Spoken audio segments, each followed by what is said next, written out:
May 6th, 2010, 2:42 p.m. Eastern Time, New York Stock Exchange. The Dow Jones Industrial Average is down 300 points. Not unusual. Markets fluctuate, traders adjust, business as usual. And then in the space of 5 minutes, the index drops another 600 points. Then it keeps falling. Minus 700, minus 800, minus 900. In 36 minutes, the Dow loses nearly 1,000 points. $1 trillion in market value evaporates.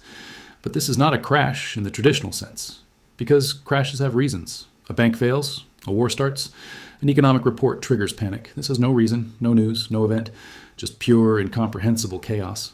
Accenture, a massive consulting firm, sees its stock price drop from $40 to 1 cent. 1 penny in a single second. Procter & Gamble, one of the most stable companies in America, loses 37% of its value in minutes. And on the other end, Sotheby's stock briefly trades at $100,000 per share. None of this makes sense. None of this is real, and yet it is happening. CNBC anchors are stammering. They do not know what to report. Traders are frozen. They do not know what to do. And then, 36 minutes after it started, the market rebounds. Almost as fast as it fell, the $1 trillion comes back, prices stabilize, and everyone is left staring at their screens asking the same question. What just happened? This is the 2010 flash crash. And it was not caused by human panic. It was not caused by a financial crisis. It was caused by machines, algorithms, trading at speeds no human can comprehend, making decisions no human programmed. And for 36 minutes, those machines went to war with each other, and the global financial system nearly collapsed as collateral damage. By the end of this video, you will understand how high-frequency trading works, how one man in a London bedroom outsmarted Wall Street's most advanced AI, and why the next crash will not take 36 minutes. It will take 36 seconds. Because the machines are faster now, and we have given them even more control. Let me explain how we got here. Because the flash crash did not start in 2010, it started decades earlier, with a simple idea: speed. In the 1800s, the Rothschild banking family used carrier pigeons to get market information faster than their competitors. Whoever knew the outcome of the Battle of Waterloo first could trade on that information before anyone else. Speed was profit. That principle has not changed. Only the tools have. By the 1990s, Wall Street firms were investing billions in technology, fiber optic cables, microwave towers, satellite links, all to shave milliseconds off the time it took to execute a trade. Because in modern markets, milliseconds matter. A trade that executes 1,000th of a second faster than a competitor, worse trade can mean millions of dollars in profit. This is called high-frequency trading, HFT, and by 2010, it dominated the stock market. Estimates suggest that 60 to 70% of all trades in U.S. markets were being executed by algorithms. Not human traders, machines, running code, making split-second decisions based on price movements, order flow, and statistical patterns that no human brain could process in real time. These algorithms do not care about the fundamental value of a company. They do not read earnings reports. They do not analyze business models. They just react. If a stock price moves, they trade. If volume spikes, they trade. If another algorithm trades, they trade faster. It is a race, and the fastest algorithm wins. But here's the problem. When you have thousands of algorithms all reacting to each other, all trying to be faster than each other, you create a feedback loop. One algorithm sells. Another algorithm sees the sell and sells faster. A third algorithm sees both sells and sells even faster. And within microseconds, a small movement becomes a cascade. A ripple becomes a wave, and a wave becomes a tsunami. That is what happened on May 6th, 2010. Except the tsunami was not started by a major bank. It was not started by a hedge fund. It was started by one guy, sitting in his childhood bedroom, in his parents' house in a London suburb. His name is Navinder Sarao, and he found a way to trick the machines. Sarao was a futures trader. He worked from home. He was not part of a firm. He was not managing billions of dollars. He was just a guy with a computer and a strategy. And his strategy was called spoofing. Here's how it worked. Sarao would place massive sell orders in the futures market. Orders so large that they signaled to the market that a huge wave of selling was coming. The algorithms would see these orders. They would interpret them as a sign that prices were about to fall. And they would start selling preemptively, trying to get out before the crash. But Sarao never actually executed those sell orders. He would cancel them. A fraction of a second before they were supposed to go through. The orders were fake. They were ghosts. They were bait. And the algorithms took the bait every single time.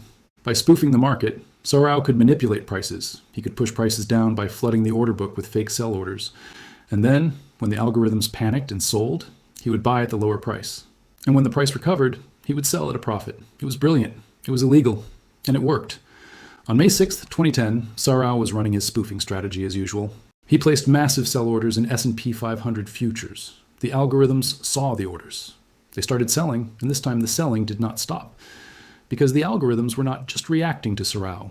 They were reacting to each other. One algorithm sold, another algorithm saw the sell and sold, a third algorithm saw both and sold. And within minutes, the entire market was in free fall.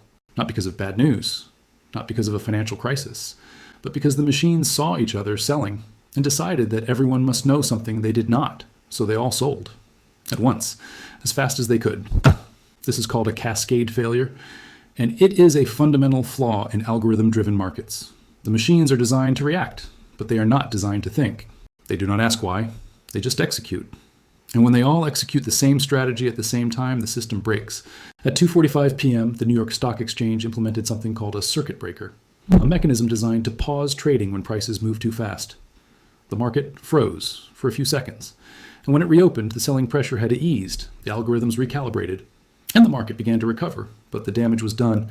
For 36 minutes, the most sophisticated financial system in the world had been completely out of control. Prices that should never have existed did exist. Trades that should never have executed did execute. And trillions of dollars changed hands based on nothing but algorithmic chaos. Navinder Sarao was eventually arrested. In 2015, 5 years after the flash crash, he was extradited to the United States, charged with wire fraud and market manipulation. He pleaded guilty. He was sentenced to time served and home confinement, no prison time, because even the prosecutors admitted that he was not the cause of the flash crash. He was just the trigger. The real cause was the system itself. Now, you might think that after 2010, the financial industry learned its lesson, that they slowed down, that they added safeguards, that they reduced the role of algorithms. But you would be wrong, because the algorithms are faster now, more sophisticated, and they control more of the market than ever before. Let me introduce you to Aladdin, not the Disney character, the algorithm. Aladdin is a risk management and trading platform developed by BlackRock, the largest asset manager in the world. And as of the most recent data, Aladdin manages over $21 trillion in assets.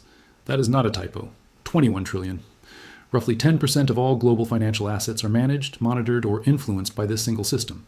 Aladdin uses artificial intelligence to analyze risk, optimize portfolios, and execute trades. It processes millions of data points per second. It models economic scenarios. It predicts market movements. And thousands of institutions, banks, pension funds, and governments rely on it to make decisions. But here's the terrifying part. Aladdin is a black box. The people who use it do not fully understand how it works. The AI models inside Aladdin are so complex that even the engineers who built them cannot explain every decision the system makes. It is a machine learning model.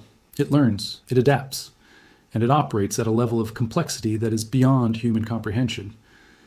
Now ask yourself this: what happens if Aladdin makes a mistake? What happens if the AI sees a pattern that is not real? What happens if it hallucinates a risk that does not exist?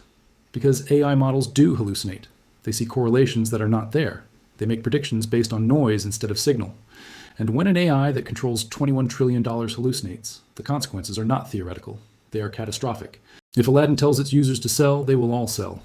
At the same time, because they trust the system. And when everyone sells at once, prices collapse. Just like in 2010. Except this time, it will not be a few $100 billion. It will be trillions. And it will not take 36 minutes. It will take seconds. Because the machines are faster now. The algorithms that caused the flash crash in 2010 operated on milliseconds. Modern algorithms operate on microseconds. And the next generation will operate on nanoseconds, billionths of a second. By the time a human notices that something is wrong, the crash will already be over, the money will already be gone, and there will be no way to stop it. This is the future we are building. A financial system where decisions are made by machines, where trades happen faster than human perception, where risk is calculated by algorithms that no one fully understands, and where a single error, a single bug, a single hallucination can erase trillions of dollars in an instant. The flash crash of 2010 was a warning. It showed us what happens when we let machines control markets. It showed us that speed is not stability, that efficiency is not safety, and that the faster the system runs, the more fragile it becomes. But we did not listen. We did not slow down. We accelerated. We built bigger algorithms, smarter AI, faster networks. And we convinced ourselves that this time it will be different, that we have learned from the past, that we have safeguards in place. But circuit breakers only work if the crash is slow enough to trigger them. And the next crash will not be slow. It will be instant. By the time the system realizes something is wrong, the damage will already be done. And there will be no rewind button, no undo, no recovery. So here is the question you need to ask yourself. Do you trust the machines? Do you trust that the algorithms managing your retirement fund, your pension, your savings are programmed correctly? That they will not glitch, that they will not hallucinate, that they will not cascade? Because in 2010, we trusted them and we lost $1 trillion in 36 minutes. Today, we trust them even more. And the next time they fail, we might lose everything in 36 seconds. The flash crash was not a bug, it was a feature of a system designed for speed over stability, for profit over safety, for automation over human judgment. And that system is still running, faster than ever, with more money than ever, and with less human oversight than ever. The machines are in control now, and they do not care if you lose everything, because they are not programmed to care. They are only programmed to win. And in a market where everyone is racing to be faster, the only certainty is that eventually someone will crash. The question is not if, the question is when, and whether you will still have your money when it happens. Here is what I want you to do. Go to the comments right now. Do you think letting artificial intelligence manage trillions of dollars in financial assets is progress? Or do you think it is a ticking time bomb waiting to destroy the global economy? Write 2 words, AI progress, or ticking bomb. Let me know what you think. And if this video made you rethink how safe your investments really are, share it with someone who still believes the stock market is controlled by rational human beings.